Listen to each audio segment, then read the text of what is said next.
જય ગિરનારી મિત્રો, તો ચાલો આજે આપણે જઈએ ખોડિયાર માતાના મંદિરે જ્યાં હવન ચાલુ છે, તો તમે પણ સાંભળો.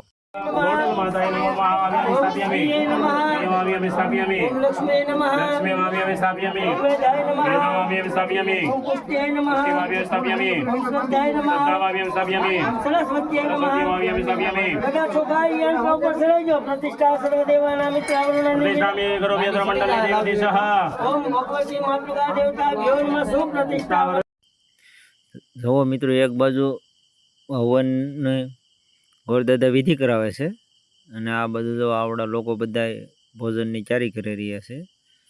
અને માતાજીના હવનની સાથે સાથે આપણે ગામ ધોળ પણ બંધ રાખેલો છે. એટલે જો વિશાળ ટોપમાં દાળ ને શાક ને આ જો મોટા મોટા સોયક્યું ભરીને જોવા ચોખા અને આ બધું જોવા લાપસી બધાય છૂટી પાડી રહી છે માતાજીની. અને લાપસી પણ જોવા આખી મોટી જબરી સોકે ભરીને બનાવી છે માતાજીના પ્રસાદની. અને એ આ બધું જોવા સ્વયંસેવકો બધા આ કાઉન્ટરો ગોઠવી રહ્યા છે. અને ટૂંક જ સમયમાં છે ને આવડા બધાને ભોજન પીરસવામાં આવશે. અને આ જો બધાય માતાજીના ભક્તો બેઠા છે અહીંયા. અને આ બધું ભોજનની તૈયારી થઈ રહી છે.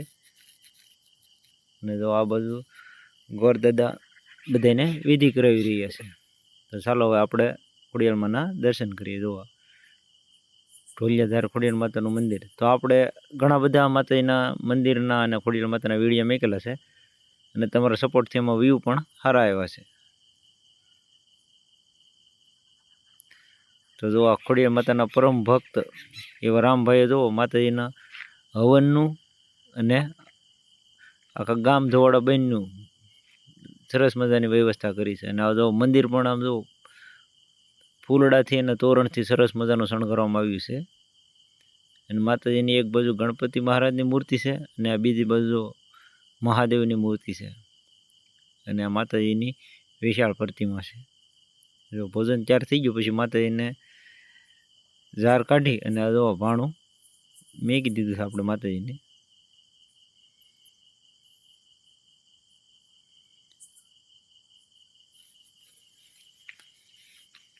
અને આ બાજુ આ બધે જો આ મિત્રો ઊભા છે, સ્વયંસેવકો ભાઈઓ જે ગ્રામજનો આવે એને બધાને ભોજન પીરસી રહ્યા છે.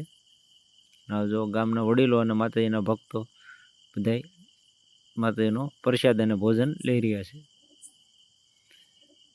અને જો આપણા રામભાઈ પણ એ બધાને જો આગ્રહ કરીને જમાડી રહ્યા છે ભાવથી.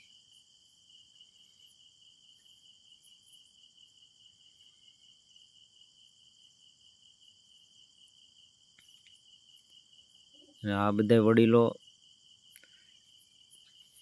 ભોજન લઈ રહ્યા છે.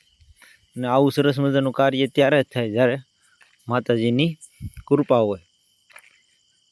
અને જો માતાજીની કૃપાથી આ કાર્ય પણ પાર પડી રહ્યું છે. અને આજ વાતાવરણ પણ સરસ મજાનું છે, એટલી બધી ગરમી નથી. અને કાળેલા ગામને આંગણા જો આવું સરસ મજાનું કાર્ય થતું હોય એટલે ગામના બધાય વડીલો માણસો નાના મોટા માતાજીના ભક્તો બધા અહીંયા આવ્યા છે.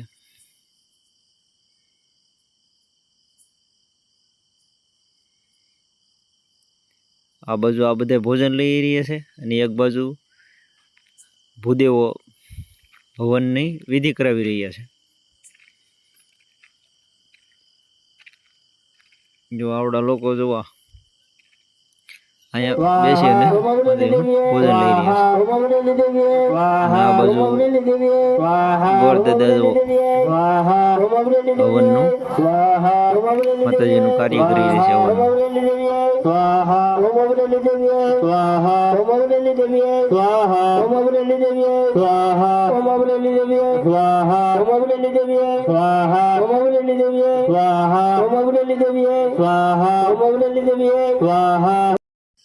પછી જો ગોરદાદાએ કીધું બધાને કે આ તમે ભાઈ હાથમાં શ્રીફળ લઈ અને ઊભા રહી જાઓ. અને ગોરદાદા મંત્ર બોલવા માંડ્યા અને પછી હવે છે ને આ શ્રીફળ આપણે હવનમાં હોમી દેવાની વિધિ ચાલી રહી છે. જો જેટલા માણસો હવનમાં બેઠા હતા એણે બધાએ આ જો આ શ્રીફળ હવનમાં વમી દીધું છે અને અગ્નિ દેવતાને ને હવનને પગે લાગી લીધું. તો જો હવનમાં શ્રીફળ વમ્યા પછી હવનની વિધિ હવે પૂરી થઈ છે. અને હા, અમનો વિડીયોને શેર કરજો, લાઈક કરજો અને સબસ્ક્રાઈબ કરજો. જય માતા.